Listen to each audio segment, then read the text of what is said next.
Hello बच्चों, पिछले part में हमने लाइट रिएक्शन के बारे में पढ़ा और वहाँ पे देखा कि लाइट रिएक्शन में एसिमिलेटरी पावर का प्रोडक्शन होता है, लाइट एनर्जी का एब्जॉर्प्शन होता है, जिसके through assimilatory power reduce NADP और एटीपी का वहाँ पे प्रोडक्शन होता है।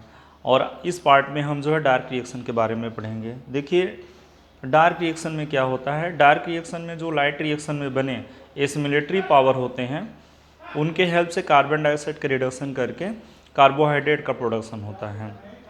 चूँकि इसमें डायरेक्टली लाइट का यूज़ नहीं होता है, इसलिए इसे हम जो है डार्क रिएक्शन कहते हैं। और इसका सबसे पहले स्टडी जो है केल्विन ने किया, तो इसलिए और उन्होंने केल्विन ने इस पूरे प्रोसेस को साइक्लिक मैनर में रिप्रेजेंट किया, तो इसलिए इसे केल्विन साइकिल भी कहा जाता है।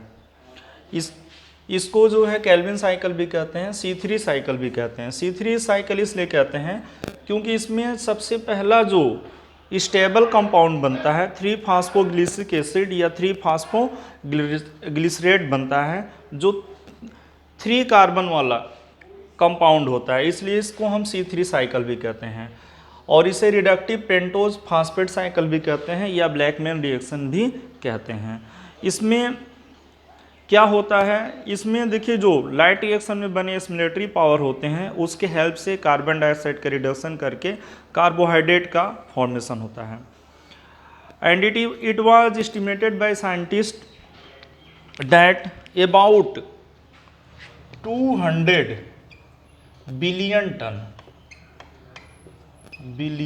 Turns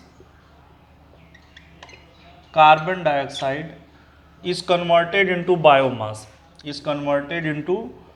biomass by photosynthetic organism per year। मतलब कि साइंटिस्ट के थ्रू जो है आपका ये एस्टिमेट किया गया है कि about 200 billion ton carbon dioxide per year biomass में आपका कन्वर्ट किया जाता है फोटोसिंथेसिस के थ्रू। और इसमें जो कंट्रीब्यूशन होता है मैराइन फाइटोप्लैंक्टन का वो सबसे ज़्यादा होता है। अबाउट 40% बायोमास का प्रोडक्शन पर ईयर आपका जो मैराइन फाइटोप्लैंक्टन के थ्रू होता है।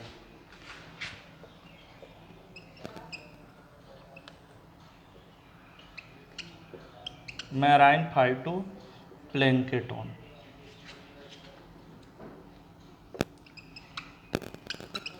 टोन्स के थ्रू होता है।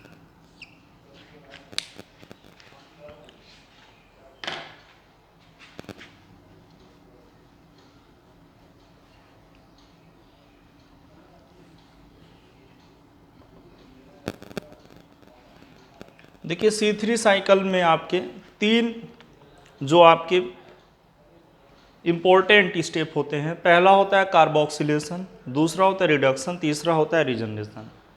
सबसे पहले हम कार्बोक्सिलेशन के बारे में डिस्कस करते हैं। कार्बोक्सिलेशन रिएक्शन,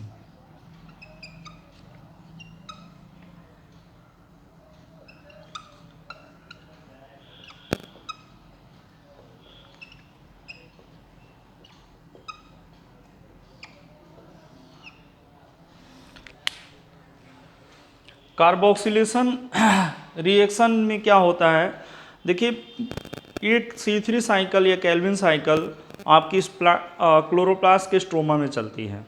और स्ट्रोमा में एक कंपाउंड होता है जिसका नाम है राइबुलोज 1,5 बिसफास्फेट या राइबुलोज 1,5 डाइफास्फेट। और ये कंपाउंड कार्बन डाइऑक्साइड का प्राइमरी रिसेप्टर होता है। यहाँ हम लिख देते हैं ribulose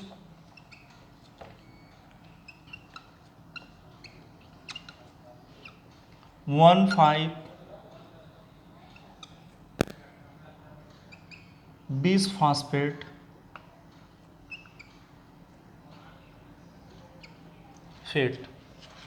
is the primary receptor of carbon dioxide in C3 cycle।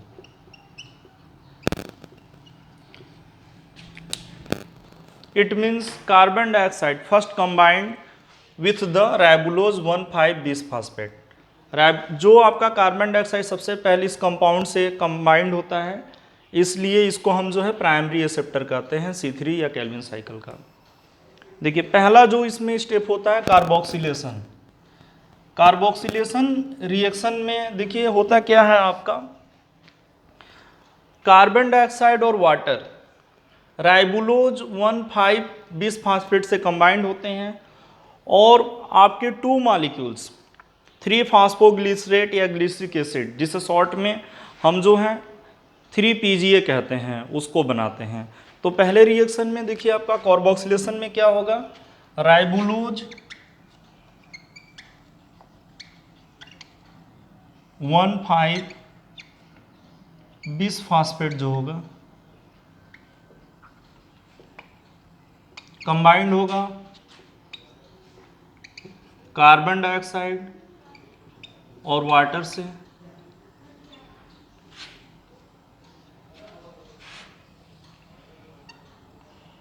और आपका जो है 3PGA बनाएगा। राइबोलोज 1,5 बिस फास्फेट 5 कार्बन वाला कंपाउंड होता है, इसलिए इसके एक मॉलिक्यूल से आपका 2 मॉलिक्यूल्स 3PGA 3 फास्फोग्लिसरेट के बनते हैं, क्योंकि इसमें देखिए 5 कार्बन है और एक कार्बन ये होगा तो 6 कार्बन होगा। अब ये 3 कार्बन वाला, ये जो होता है आपका 3 कार्बन वाला, यहाँ पे लिखा है देखिए 3 कार्बन वाला जो 3PGA होता है 3 कार्बन वाला कंपाउंड होता है, तो 5 और एक 6 कार्बन हुआ, तो इसलिए 2 मॉलिक्यूल्स इसके बनेंगे, तब 6 कार्बन इसके इक्वल होगा। एक्चुअली होता क्या है, देखिए ये एंजाइम जो होता है ये रिएक्शन जो होता है रूबिस्को एंजाइम के थ्रू कैटेलाइज होता है। अब यहाँ पे एक इंटरमीडिएट कंपाउंड बनता है इस रिएक्शन में, जिसमें 6 कार्बन होते हैं और वो क्वाइट अनस्टेबल होता है। रूबिस्को एंजाइम उसको तोड़ करके 2 PGA मॉलिक्यूल्स बना देता है। तो यहाँ पे एक कार्बन और ये 5 मिल करके 6, और यहाँ जब 2 मॉलिक्यूल्स 3-3 कार्बन वाले बनेंगे तो 6 कार्बन हमको मिल जाएगा।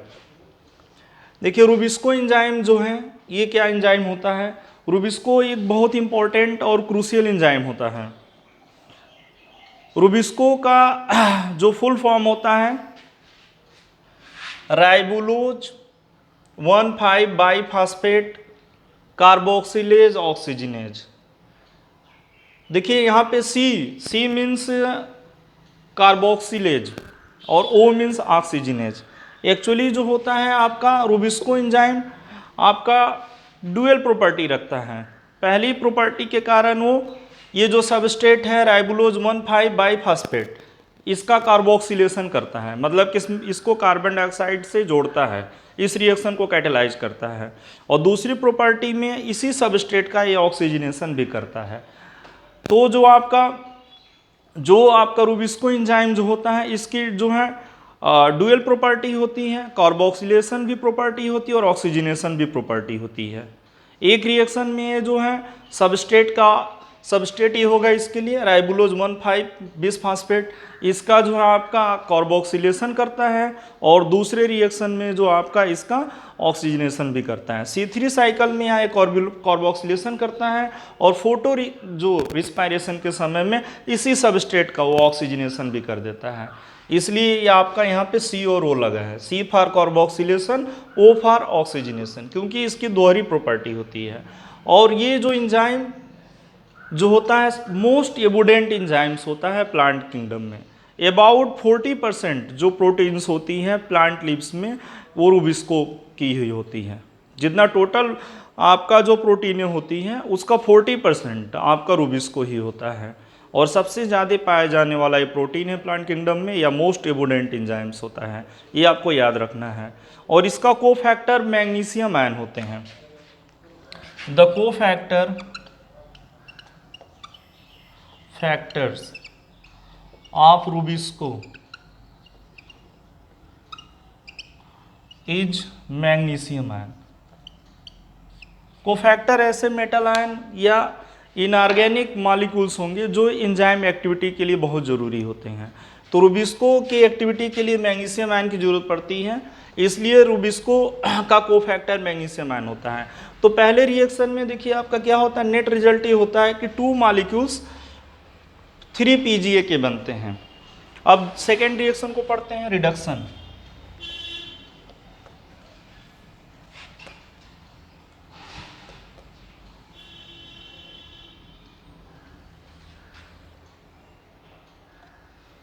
रिडक्शन रिएक्शन सेकेंड स्टेप में आपका जो है 3 PGA का रिडक्शन होता है। इसके लिए एसिमिलेटरी पावर ATP और रिड्यूस NADP की जरूरत होती है। रिडक्शन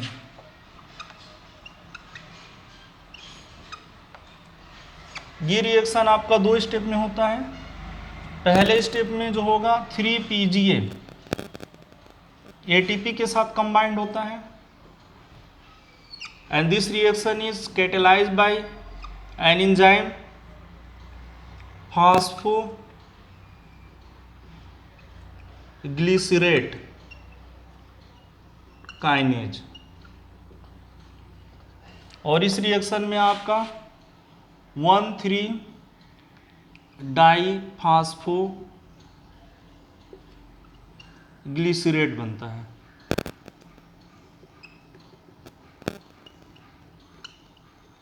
अब 1,3-डाईफॉस्फोग्लिसरेट का रिडक्शन किया जाता है सेकेंड स्टेप में। 1,3-डाईफॉस्फोग्लिसरेट का रिडक्शन किया जाता है रिड्यूस NADP के हेल्प से।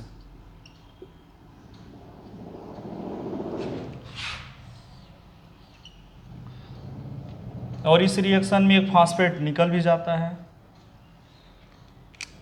इसलिए आपका इस रिएक्शन में ग्लिसरेल्डिहाइड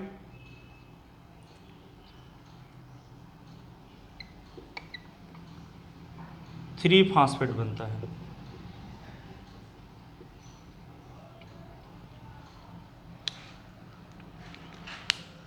देखिए यहाँ पे जो रिडक्शन प्रोसेस होती है वो 2 स्टेप में होती है। पहले स्टेप में जो 3 PGA मॉलिक्यूल्स ATP के साथ कंबाइंड होता है और इसका फास्फोरिलेशन होता है। फास्फोरिलेशन मतलब इसमें फास्फेट ग्रुप जोड़ा जाता है, और ये जो रिएक्शन कैटेलाइज होता है फास्फोग्लिसरेट काइनेज एंजाइम के थ्रू, और इसमें आपका जो है एक फास्फेट इसमें जोड़ने पे आपका 1,3-डाईफॉस्फोग्लिसरेट बनता है, क्योंकि पहले पोजीशन पे एक फास्फेट जोड़ दिया जाता है 3 PGA में। इसके बाद इसका जो रिडक्शन होता है, और ये रिडक्शन जो है रिड्यूस NADP के हेल्प से होता है। और यहाँ एंजाइम जो होता है आपका जो है फास्फोग्लिसरेट डिहाइड्रोजिनेज एंजाइम होता है। एंजाइम जो होगा आपका फास्फोग्लिसरेट डिहाइड्रोजिनेज एंजाइम होता है, और इसमें एक इनऑर्गेनिक फास्फेट जो है आपका निकल जाता है। इसलिए जो है ये एसिड जो होता है रिड्यूस होकर के एल्डिहाइड में बदलता है, और जो एल्डिहाइड बनता है ये आपका 3-ग्लिसरेल्डिहाइड 3 फास्फेट होता है, या 3-फास्फोग्लिसरेल्डिहाइड भी से कहते हैं। और ये जो आपका एक कार्बोहाइड्रेट है, ये जो आपका 3 कार्बन वाला कार्बोहाइड्रेट होता है, इसे हम कहते हैं ट्राइयूज फास्फेट कहते हैं। इस तरह से एक कार्बोहाइड्रेट का प्रोडक्शन हो गया। कार्बन डाइऑक्साइड जो है आपका कार्बोहाइड्रेट में कार्बन डाइऑक्साइड फिक्स हो गई कार्बोहाइड्रेट के फॉर्म में। अब देखिए यहाँ पे फिर क्या होगा, जो है ये जो आपका ट्राइयोस फास्फेट ग्लिसरेल्डिहाइड 3 फास्फेट बना है, इसमें से जो है एक पार्ट इसका जो है आगे जो होता है सुक्रोज या कार्बोहाइड्रेट के सिंथेसिस के लिए यूज हो जाता है, और बाकी पार्ट जो होता है आपका इस राइबोलोज 1,5 बाईफास्फेट के रिजनरेशन में यूज होता है। देखिए ऐसा क्यों होगा, अगर ये कॉन्टिन्यूसली कार्बन डाइऑक्साइड से रिएक्ट करें तो धीरे धीरे इसकी कॉन्सेंट्रेशन स्ट्रोमा में कम होने लगेगी, फाइनली ये जो है आपका डिसअपीयर हो जाएगा और ये साइकिल जो रुक जाएगा। इसलिए ज़रूरी होता है कि जैसे जैसे आपका जो है ये कंज्यूम हो रहा है C3 साइकिल में, वैसे वैसे इसको फिर से बनाया जाए। तो यहाँ पे जो आपका देखिए ग्लिसरॉल्डिहाइड 3 फास्फेट जो होता है उसमें से जो है आपका कुछ पार्ट जो होता है आपका निकाल लिया जाता है। आगे जो है इसके कार्बोहाइड्रेट के सिंथेसिस के लिए बाकी पार्ट जो होता है आपका राइबोलोज 1,5 बाईफास्फेट के जो रीजनरेशन में यूज हो जाता है, ताकि राइबोलोज 1,5 बाईफास्फेट हमेशा अवेलेबल हो और ये साइकिल चलता रहे, ताकि फोटोसिंथेसिस की प्रोसेस रुके ना, इसलिए इसका रीजनरेशन किया जाता है। यहाँ आगे जो है बहुत सारे स्टेप होते हैं जिसको हम हायर क्लासेस में हम पढ़ेंगे।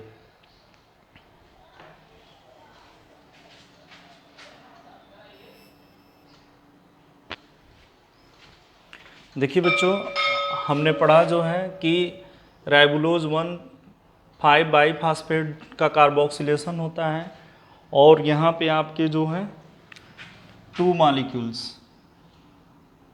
मॉलिक्यूल जो होंगे, एक मॉलिक्यूल से 3 PGA के बनते हैं। अब देखिए फोटोसिंथेसिस में जो है आपका जो प्रोडक्ट होता है वो फ्रुक्टोज होता है।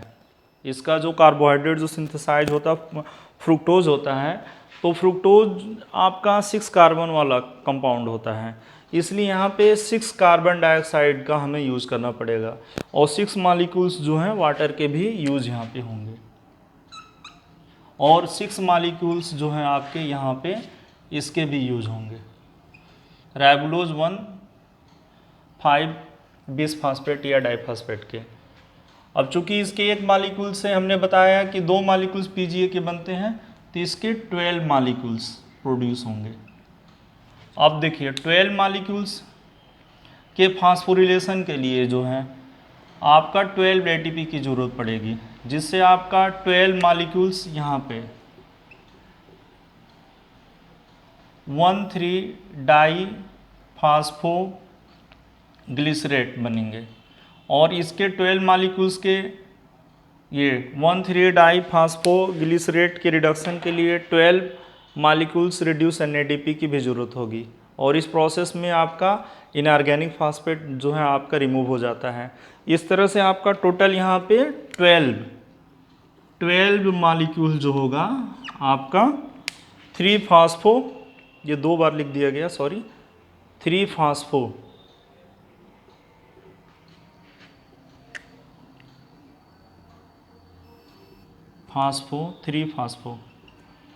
ग्लिसरॉल्डिहाइड बनेंगे।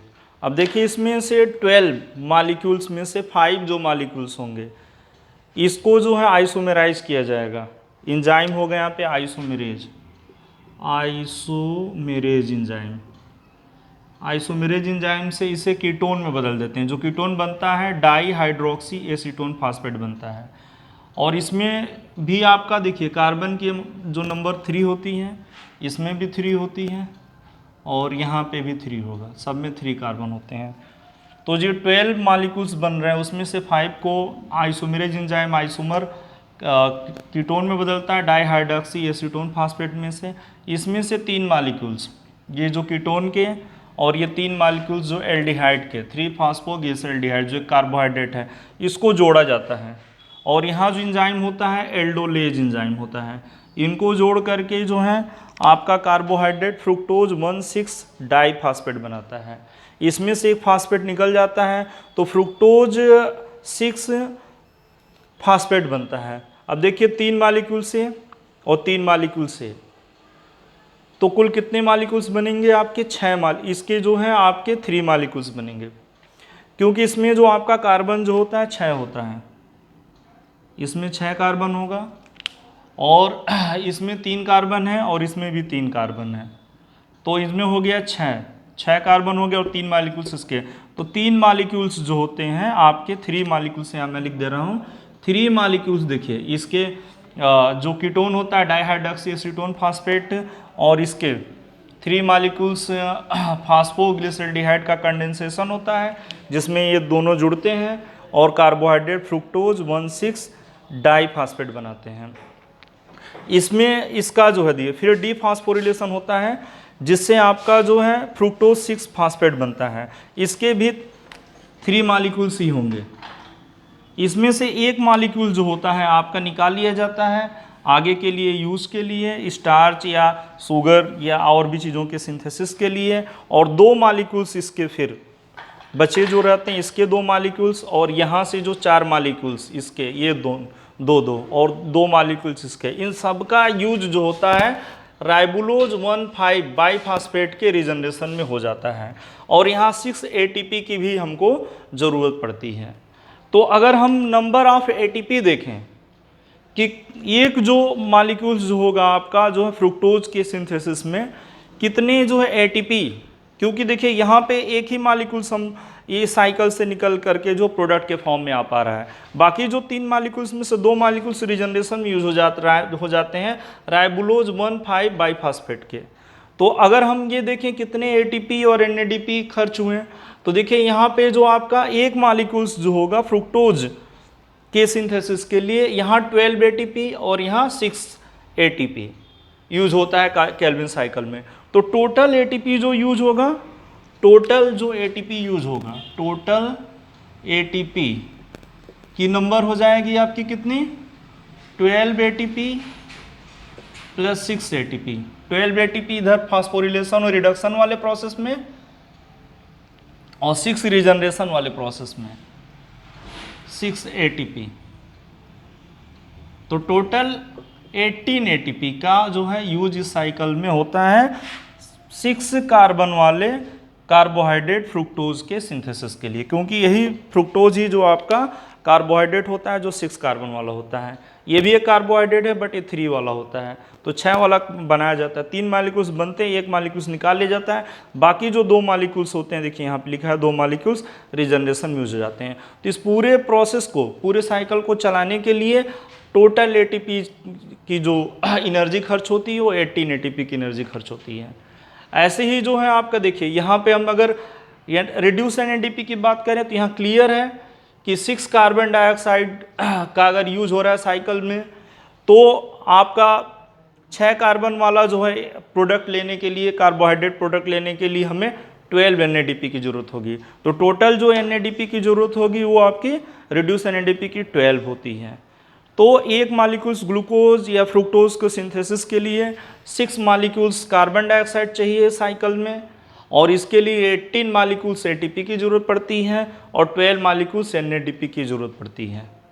अब अगर इस पूरे साइकिल में देखें तो 6 मॉलिक्यूल्स जो क्या हो रहा है आपका, ये राइबोलोज 1 बाईफास्फेट रीजनरेट हो रहा है, तो उसमें से आपका जो होता है आप पाएंगे कि एक मॉलिक्यूल्स जो होगा इसमें यूटिलाइज भी होगा इस प्रोडक्ट को बनाने में जो होता है। तो नेट रिएक्शन अगर हम लिखें इसका तो हमको ये रिएक्शन मिलेगा।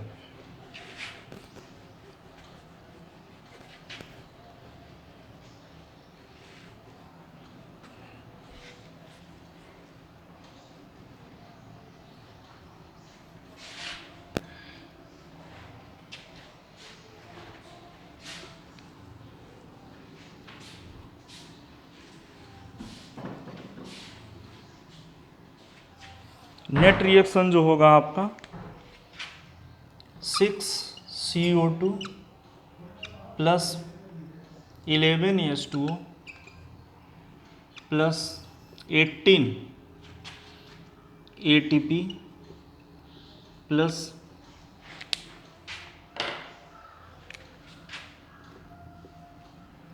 12 रिड्यूस NADP एरो 1 मॉलिक्यूल्स आपका ग्लूकोज का या फ्रुक्टोज का बनेगा C6H12O6 plus 18 ADP plus 18 IP plus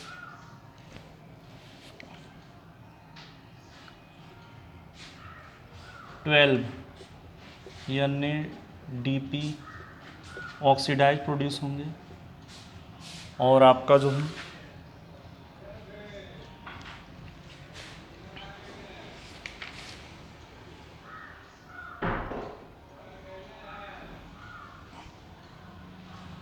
ये आपका नेट रिएक्शन होगा फोटोसिंथेसिस का। इस रिएक्शन से क्लियर है कि 6 मॉलिक्यूल्स जो है कार्बन डाइऑक्साइड की यूज होते हैं, 18 एटीपी यूज होता है और 12 एनएडीपी एक मॉलिक्यूल्स फ्रुक्टोज के सिंथेसिस में होते हैं। Okay, thank you.